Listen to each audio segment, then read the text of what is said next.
Good evening. What unfolded on the Eastern Front in the past 48 hours is something the Kremlin did not anticipate, something Russian commanders were not prepared for, and something the United States and Europe quietly view as one of the most consequential battlefield shocks of the entire war.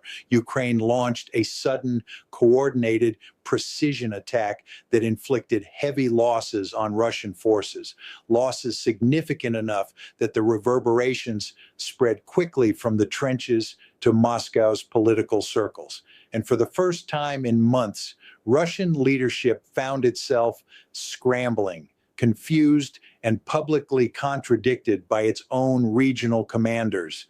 This attack was not simply another strike. It was a moment that exposed deep cracks in Russian planning, logistics, and operational discipline. And in the logic of great power conflict, when a state suffering from internal fractures absorbs a sudden defeat, its leadership enters a zone of instability that can produce dangerous, unpredictable decisions. The attack itself was not launched from a direction Russia expected. For weeks, Russian intelligence believed Ukraine lacked the manpower, the drones, the ammunition, and the surveillance coverage to mount any bold counteraction. Moscow's analysts assumed Kiev had shifted to a defensive posture. They assumed Ukrainian brigades were too exhausted to maneuver. They assumed American delays in military aid meant Ukraine's capacity to coordinate large-scale operations had degraded. These assumptions were wrong, fatally wrong, because Ukraine, quietly, methodically, and with a level of coordination surpassing what many expected, prepared a strike that targeted Russia's most vulnerable point, a command and logistics cluster that Moscow had grown complacent about protecting. The Ukrainian operation began with a series of deep reconnaissance flights using Western-supplied drones and domestically modified systems that evaded Russian air defenses by flying low, slow, and in irregular paths. These drones did not strike. They watched, they mapped, they collected electronic signatures, vehicle movement patterns, rotation schedules, and even the timing of officer briefings. By the time Ukraine finalized its attack plan, it knew exactly when Russian units were most exposed, when commanders were present, and when air defense scanners were at their weakest. The attack came at dawn, a moment chosen not for symbolic impact, but because Russian units are statistically least alert during the transition between night and day. Ukraine's first wave targeted communication nodes, effectively blinding the Russian brigade responsible for coordinating three adjacent sectors. Within minutes, radio silence and conflicting signals forced Russian units to rely on outdated backup channels that were slow, vulnerable, and often jammed by Ukrainian electronic warfare teams. This was the first sign of the chaos to come. The second wave was the real blow. Precision strikes using long-range drones equipped with warheads designed not to destroy entire buildings, but to collapse the specific rooms where commanders were located. This tactic is surgical, and Ukraine didn't just neutralize officers, it decapitated entire decision-making layers. Russian forces suddenly found themselves without command, without cohesion, and without the central coordination required to repel an attack that came faster than their defensive grid could react. Then came the ground assault. Ukrainian forces advanced not in a large wave, but through multiple small units, moving through forest belts, ravines, and abandoned trench lines Russia assumed were unusable. These Ukrainian forces didn't rush forward, they infiltrated. And within an hour, they had broken into the first Russian line, forcing Moscow's troops to retreat in disorganized clusters. The footage, though limited, shows clear signs of panic, units abandoning armored vehicles, artillery teams leaving ammunition stockpiles behind, and officers attempting to regroup soldiers who no longer had a clear sense of where to hold. The losses Russia suffered were significant, not just in personnel, but in equipment and structure. Ukraine hit fuel depots, mobile command posts, drone control stations, and several key artillery units that had been pounding Ukrainian towns for weeks. The numbers being discussed internally in Moscow are far higher than what Russian state media will ever admit. And the true impact of these losses is not the body count, it is the strategic disorientation now spreading through the Kremlin. Because Russia's entire war effort depends on projecting an image of momentum, control, and inevitability. Every speech from Russian leadership frames the conflict as slow but certain victory. Every statement insists Ukraine is running out of strength. Every announcement claims Western support is fading. This sudden Ukrainian attack shatters that narrative. And when propaganda fractures, political stability cracks with it.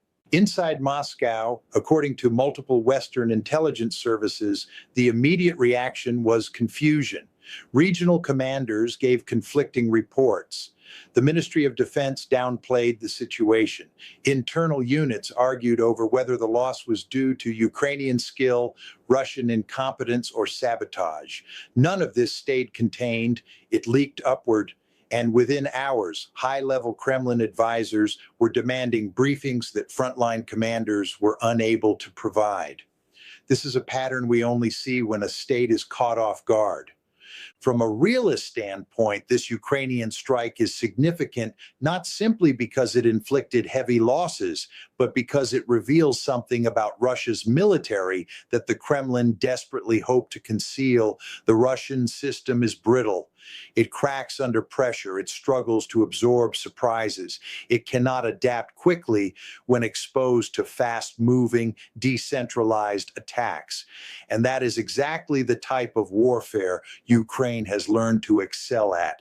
This brittleness spreads beyond the battlefield. It affects Russian politics. When a great power's military suffers an unexpected shock, its leaders face internal blame. Suddenly, generals begin pointing fingers. Advisors demand explanations.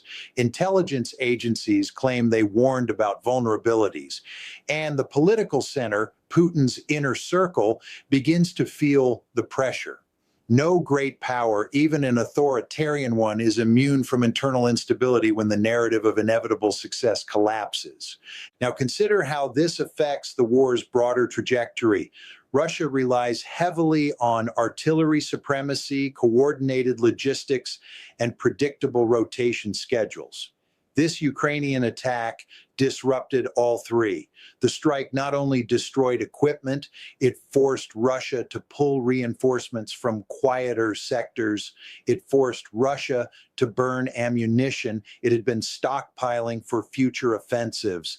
It forced Russia to reorganize brigade leadership structures mid-conflict. In a war of attrition, moments like this matter deeply, not because they end the war, but because they accelerate exhaustion.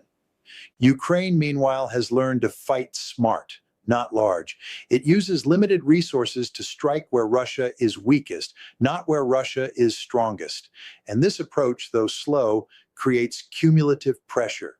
The Kremlin can hide casualties from the public, but it cannot hide the strain on its manpower pools. It cannot hide the fact that commanders are being replaced at an unprecedented rate.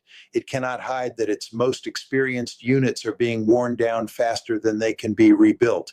There is another dimension to consider, one that Western analysts understand clearly, but politicians rarely say publicly. Russia cannot sustain high operational losses indefinitely. It has manpower, yes. It can mobilize more soldiers, yes. But well-trained officers cannot be replaced at the same speed as raw recruits. Experienced artillery crews cannot be replaced quickly. Drone operators, reconnaissance teams, signal specialists, these are not roles you fill by sending untrained conscripts to the front. When Ukraine hits these nodes, it damages Russia's war machine at a structural level.